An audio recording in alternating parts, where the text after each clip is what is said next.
दोस्तों, share market की पाठशाला में आप सभी का तहे दिल से स्वागत है। बात कर लेते हैं यूको बैंक की, जिसने आज अपने क्वार्टर वन के रिजल्ट को डिक्लेयर किया।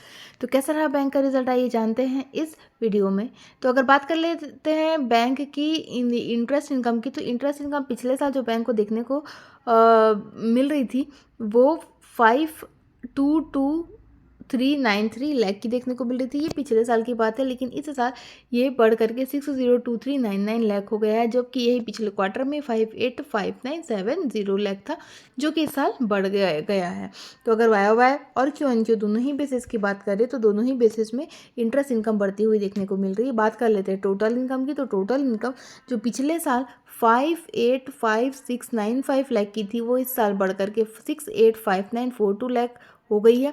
जबकि पिछले क्वार्टर की बात करें तो 698461 लाख पिछले साल इनकम थी, जो कि इस साल घट करके 685942 लाख हो गई। मतलब वाई बेसिस में बढ़ते हुए देखने को मिल रही और क्यू बेसिस में हल्का सा डिप देखने को मिल रहा है। बात कर लेते हैं एक्सपेंडिचर की, तो बैंक का जो पिछले साल का एक्सपेंडिचर था वो 465460 लाख पे था, जो कि इस साल बढ़ करके 553819 लाख हो गया है। जबकि यही पिछले क्वार्टर में 571173 लाख था, जो कि इस साल घट करके 553819 हो गया। मतलब एक्सपेंडिचर वाई बेसिस में बढ़ते हुए देखने को मिल रहा है, लेकिन क्यू बेसिस में घटते हुए देखने को मिल रहा है।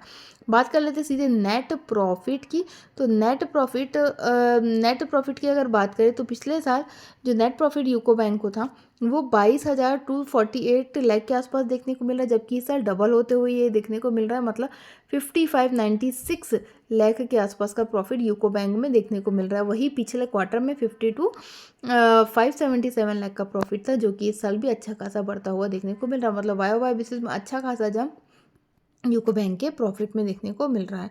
अब आगे जो बैंकिंग इनकम के सबसे ज़्यादा फैक्टर अफेक्ट करता है वो होता है उनका एनपीए। तो अब बात कर लेते हैं अपन एनपीए की, लेकिन उससे पहले देख लेते हैं बैंक का ईपीएस क्या चल रहा है। तो ईपीएस 0.45 पे आके स्टैंड हो रहा है। अब बात कर लेते हैं इनके ग्रॉस एनपीए और नेट एनपीए की। तो ग्रॉस एनपीए यदि अपन पिछले साल की बात करें तो 4.48% पे ग्रॉस एनपीए था, लेकिन वह अब घट करके 3.32 लाख हो गया, जो कि अच्छी बात। नेक्स्ट हम बात कर लेते हैं नेट एनपीए की, तो ये 1.18% पे था, जो कि घट करके 0.78% रह गया है। अब तो ये थी यूको बैंक की बात। अच्छा, मार्जिन भी देख लेते हैं नेट मार्जिन का। तो नेट मार्जिन अगर आप देखेंगे तो पिछले साल 3.84% पे था, जो कि इस साल बढ़ करके 8.10% हो गया। मतलब ओवरऑल अच्छा रिजल्ट प्रेजेंट किया है यूको बैंक ने। तो ये बात थी यूको बैंक की। आगे के रिजल्ट की तमाम जानकारी के लिए बने रहिएगा मेरे चैनल में। तब तक के लिए धन्यवाद।